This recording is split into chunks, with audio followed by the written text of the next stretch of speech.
As the year began, the signal was already there, large-scale flow patterns pointing towards a persistent, active Atlantic, a setup favoring repeated low-pressure development rather than a locked-in cold regime.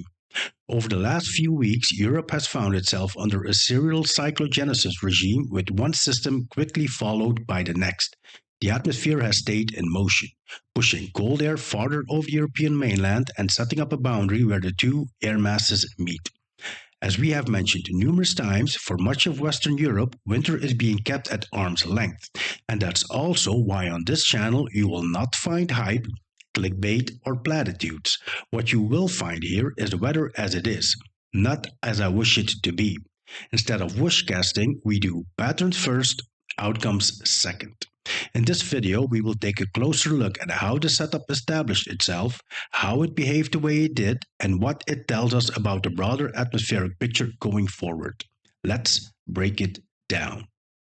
So when we look at our current situation, we have a low pressure area there with another low pressure area to its east-southeast.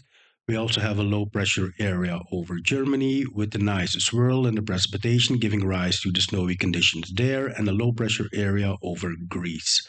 We also have a high pressure area over Russia with a nice anticyclonic circulation.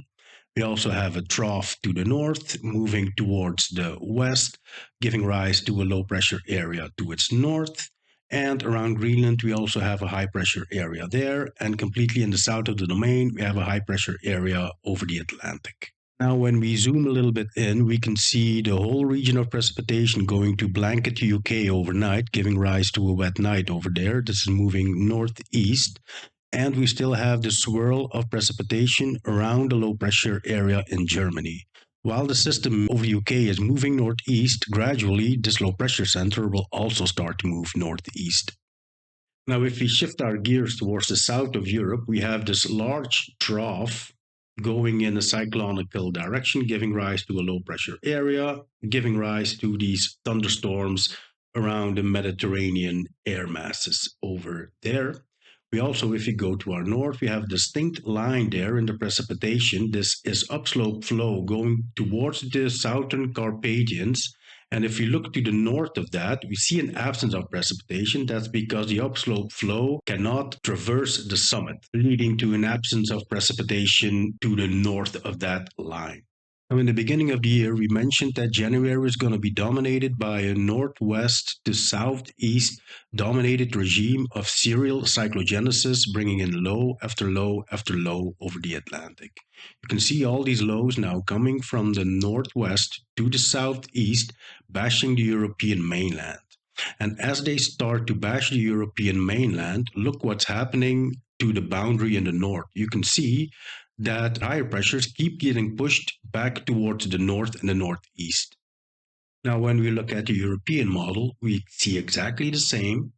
There is still a serial cyclogenesis regime bringing in low after low after low from the northwest to the southeast. If we look forward in time, you will see all these lows bashing the European mainland, just as the GFS is saying, and exactly as we have already said in the beginning of the year. This pushes the boundary more and more and more to the north and northeast. Now we see this reflected in the temperature field. All these lows coming in from the northwest to the southeast, they bash the European mainland and they hold back the real frigid temperatures to the northeast. You'll see that if I start the loop, if you go forward, all these European lows are bashing the mainland and bringing in impulses of warmer air, setting up more of a southerly flow, pushing in the boundary of the frigid air to the northeast. Now, this reflects itself in the precipitation field as well. We have the low over Germany that was going to move to the east and the northeast, and we have these impulses of precipitation and Atlantic air moving in towards the European mainland. If you rock the loop forward, you will see that this low indeed shears off towards the east and the northeast, while the Atlantic still brings in impulse after impulse after impulse. Let me erase the low over Germany for now. And if we go forward again, you will see these impulses keep bashing the European mainland as a southerly flow develops, pushing in the colder air towards the north and the northeast. So with this, I will send you off, guys. I hope you liked the video. And as always, don't forget to subscribe if you want to be notified of future content, whether it's going to be a deep dive or a future forecast. They will keep coming eventually. So see you in the next video, guys. Bye.